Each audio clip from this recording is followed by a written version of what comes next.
Congress party एक मरतबा फिर म्युनिसिपल कमेटी भदरवा पर अपना परचम लहराएगी और भदरवा का खोया हुआ मुकाम बहाल करेगी। इन ख्यालात का इजहार साबका एमएलए भदरवा और साबका वजीर मोहम्मद शरीफ नियाज ने भदरवा में मुनक्कद एक प्रेस कॉन्फ्रेंस में किया। शरीफ नियाज ने इल्जाम लगाया कि बीजेपी और पीडीपी के लीडरान ने भदरवा को बर्बाद करके रख दिया है और जमीनी सतह पर पिछले 4 वर्षों में कस्बा और इसके आसपास के इलाकों के लिए कुछ नहीं किया। उन्होंने कहा कि पीडीपी की जानिब से प्रॉक्सी कैंडिडेट आजाद उम्मीदवार की शक्ल में भदरवा के मुख्तलिफ वार्डों में उतारे गए, जिनको शिकस्त का सामना होगा। उन्होंने भदरवा के लोगों से अपील की कि वो कांग्रेस के उम्मीदवारों के हक में अपना वोट। हर एक जानता है जो भी जिस वार्ड में है इनके एक्टिव वो वर्कर हैं।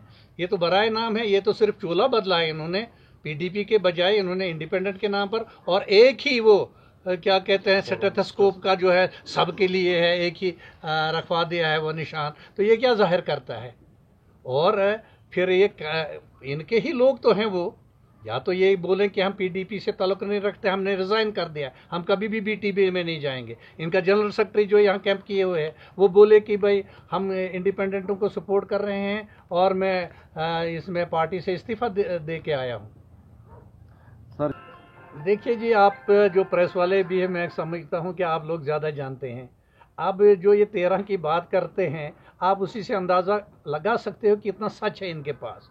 अलबत्ता हम ये दावा कर सकते हैं कि कम से कम हमारी 10 और 11 तक हमारी सीटें निकल सकती हैं, जो इस वक्त की सिचुएशन है। अगर इसमें कोई तब्दीली नहीं आई, हम 13 की बात नहीं कर सकते हैं, लेकिन 10 और 11 का हमारा जो है अंदाज़ा है। जो इस वक्त यहाँ जो ट्रेंड चल रहा है, जो लोगों की जो सोच बनी हुई है, अब इस वक्त आज की डेट तक मैं ये कह सकता हूँ, लेकिन क्या मालूम है आइंदा क्या हो सकता है। इससे ज़्यादा भी हो सकती हैं या एक आध हो सकता है कम भी हो सकती हैं, लेकिन ये हम ये दावा कर सकते हैं क्योंकि इन पार्टियों से लोग जो हैं बहुत उकता चुके हैं, तंग आ चुके हैं। और लोग ये कहते हैं कि कब असेंबली के इलेक्शन हो जाए तो हम इनको जवाब दे देंगे कि इन्होंने जो धोखा हमसे दिया, जो इन्होंने यहाँ मुसीबत लाई यहाँ के आवाम के, जो बेरोज़गारी हुई, जो नौजवान बेरोज़गार हो गए, जो दुकानदार जो हैं बेरोज़गार हो गए, जो यहाँ रियासत जम्मू कश्मीर में और पूरे हिंदुस्तान में जो कारखानादार थे जो हैं वो बेरोज़गार हो गए।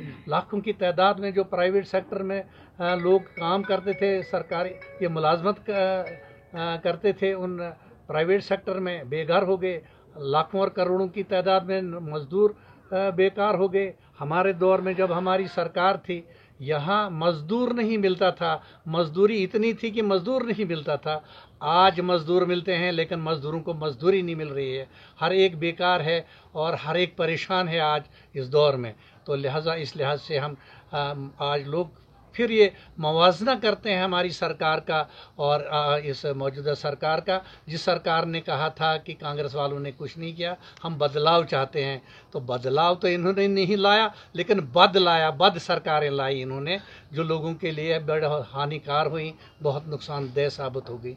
लिहाजा आज अवाम ने ये फैसला किया है कि जो इन्होंने हमारे साथ धोखा किया था, आज हम बंदूक तो उठा नहीं सकते हैं, डंडा तो उठा नहीं सकते हैं, लेकिन इनका जो जवाब जो हम आज वोट के ज़रिए हम दे देंगे कि तुमने हमारे साथ क्या किया। बीजेपी के लोग और ये यहाँ भी इकट्ठे आज हो गए हैं क्योंकि कई बीजेपी के लोगों ने हमारे पास कोई एक ख़ास हमारा एक दोस्त है जो बीजेपी वालों का भी दोस्त है लेकिन हमारा भी है।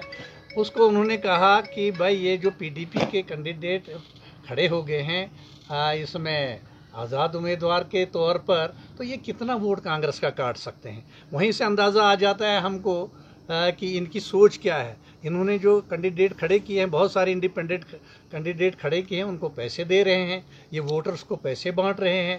कैंडिडेट्स को इन्होंने लाखों रुपए पैसे दे दिए। हमारे पास विचारों के पास जो है कहीं वो चाय कप पीने के लिए खुद को और पिलाने के लिए नहीं है, बहुत गरीब हैं, लेकिन लोगों में एक्सेप्टेबिलिटी है इन तमाम हमारे कैंडिडेट्स को, जितने भी 13 के 13 कैंडिडेट हैं तो लेकर हैं। ये तो कांग्रेस को नाकाम करने के लिए हैं और मैं समझता हूं कि अगर इसमें ये कामयाब हो जाते हैं लोग, अगर आज यहाँ के जो भदरवा की जो गयूर आवाम है, अगर ये आज भी नहीं समझेंगे इनकी चालों को, तो मैं समझता हूँ कि भदरवा की बदकिस्मती होगी।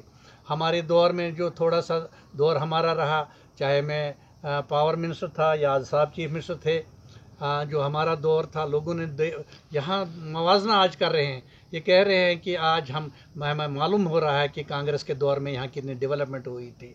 पूरे कॉन्स्टिट्यूंसी में, पूरी रियासत जम्मू कश्मीर के अंदर, यहाँ हम देखते थे कि 2002 से पहले इस कस्बे की क्या हालत थी, कितनी गंदी गलियाँ थीं, कितनी कच्ची गलियाँ थीं। और उसके बाद आज आप देख रहे हो कि हमारे दौर में यहाँ कितनी डेवलपमेंट इसकी हो गई। क्या कहते हैं, भदरवा की ख़ास तौर से आज मैं टाउन के हवाले से बात करना चाहूँगा। और उसके बाद जब से हमारी सरकार गई, मेरे ख्याल में एक भी टाइल कहीं किसी वार्ड में नहीं जो इन्होंने लगाई है, या कोई गली ठीक नहीं की है। तो क्या और बहुत सारे हमारे जो हैं साथी अपने अपने कुछ एरियाज़ जो हैं उनके बांटे हुए हैं, वहाँ काम कर रहे हैं। तो टालस्ट कोई यहाँ उतारा नहीं गया है।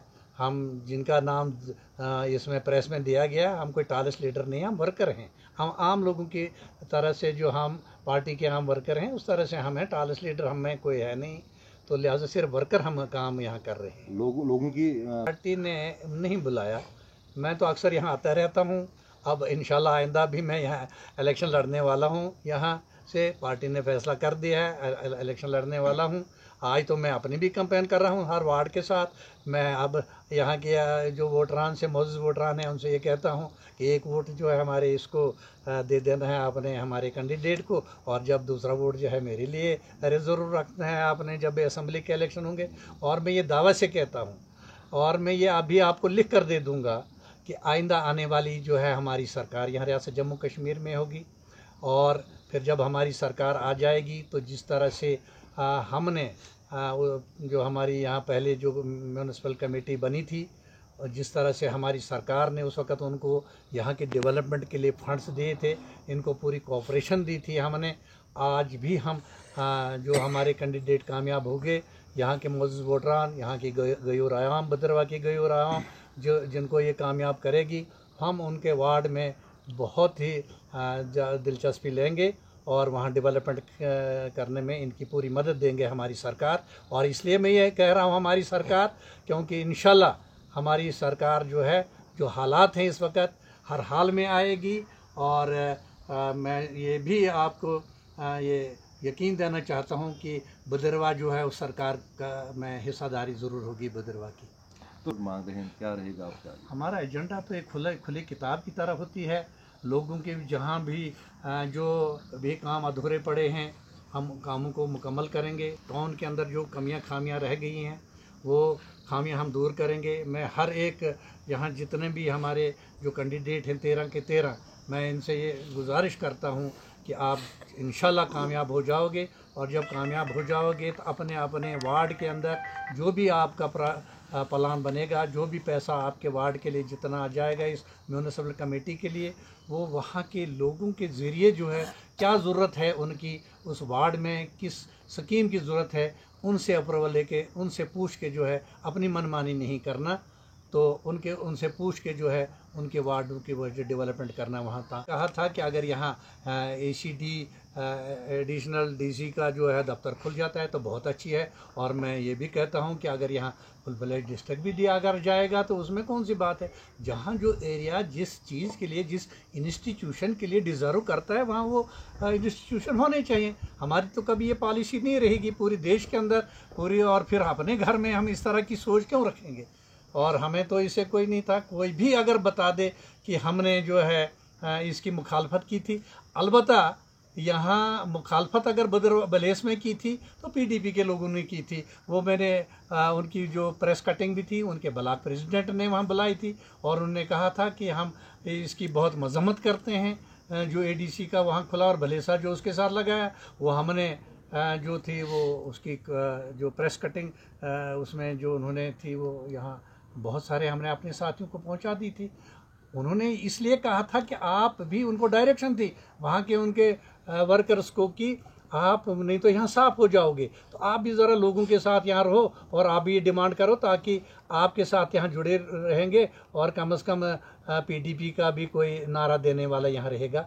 और मैं आपको कहूँगा कि आज भलेसा के अंदर 99% जो है पीडीपी के लोग जो हैं कांग्रेस में शामिल हो गए हैं और बीजेपी के लोग 60% हो गए हैं। और आज हर जगह से मुझे मांग आ रही है कि हमारे गांव में आ जाओ, हमने ज्वाइन करना है। तो यहाँ मेरे ख्याल में इलेक्शन तक बीजेपी और पीडीपी के लोग जो 100% तक कांग्रेस के साथ जुड़ जाएंगे। इसमें तो नहीं कह सकता हूँ कि आने वाले का उनको जो प्लेनेट के से पूछ सकते हैं क्योंकि उन्होंने इस तरह का बयान दिया था।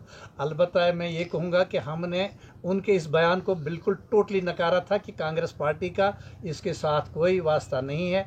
हो सकता है कि ये उनका अपना ज़ाती कोई सोच हो सकती है। तो हमने इसकी ज़बरदस्त मजम्मत भी और तरदीद भी की थी। इसके घरानों से जो ताल्लुक़ रखते हैं मुलाजमीन, उनको बहुत तंग किया है इन्होंने। जो कांग्रेस के घरानों से ताल्लुक़ रखते थे, ट्रांसफ़र करने के सिवा कोई और काम किया नहीं, डेवलपमेंट का कोई काम ही नहीं किया।